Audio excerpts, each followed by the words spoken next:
I still catch myself replaying conversations that ended months ago. Not the important ones, the small ones, the ones about nothing. The way you asked if I wanted coffee, the way you laughed before finishing your own jokes, the way ordinary days somehow felt important without either of us knowing it. Sometimes I wonder if that's how memories survive, not through grand moments, but through the pieces we almost forget.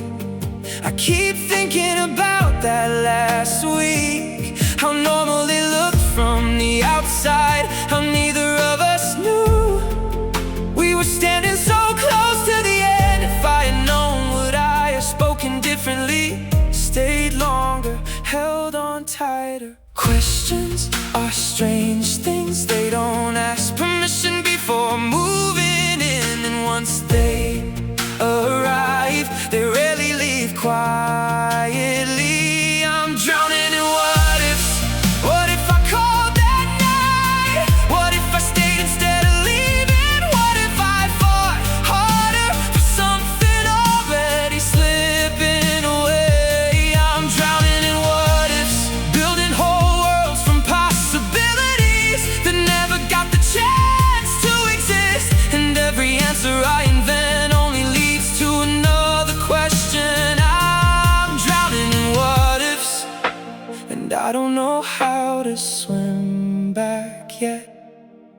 What if timing had been kinder? What if life had been quieter? What if love alone had been enough to save us? People say everything happens for a reason. I used to find comfort in that, now I'm not so sure. Some things happen because people are afraid, because they misunderstand each other, because life arrives too quickly, because hearts get tired, because sometimes two people love each other and still lose. Not every ending has a lesson waiting at the bottom of it. Some endings just hurt, some endings just happen, and maybe that's the hardest part, not losing you, but losing the explanation. I'm drowning in what ifs. What if we'd had one more year, one more conversation, one more chance to become the people we were trying to be? I'm drowning in what ifs, in alternate versions of our story, versions where we made it, versions where we stayed, versions where goodbye never learned our names. But those versions don't live here, they live somewhere unreachable, and I still visit them anyway.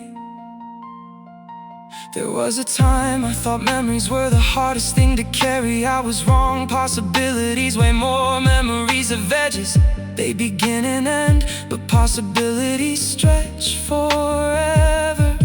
You can spend years living inside a future that never happened, years mourning conversations that were never spoken, years missing moments that never existed. How do you let go of something you never actually had? How do you bury tomorrow that never got the chance to arrive? For a long time I didn't know.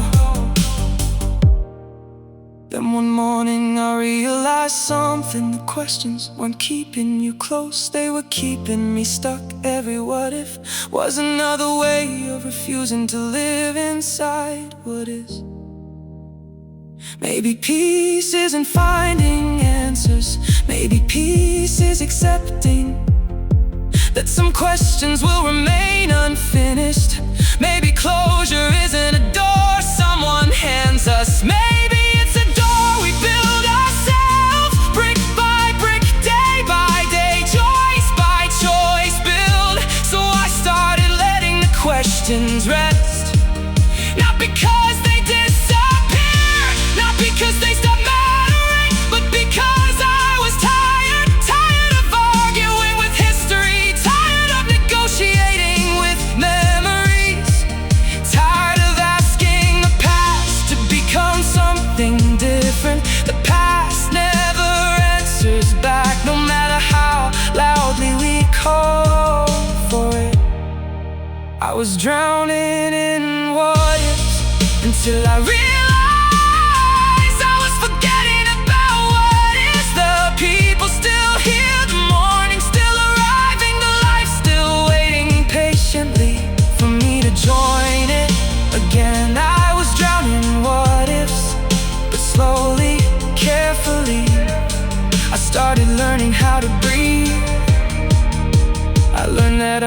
unanswered questions don't make love less real, that unfinished stories still matter, that not every chapter gets the ending it deserves, and somehow it's part of being human.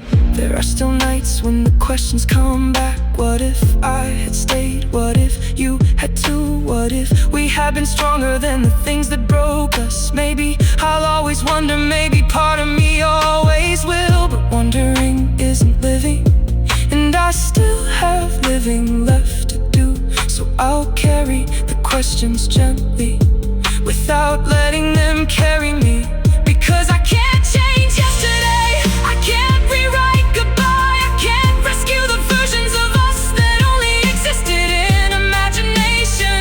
But I can stand here now, in this moment, and choose not to drown, even with all the what ifs floating around me. I choose to keep swimming forward.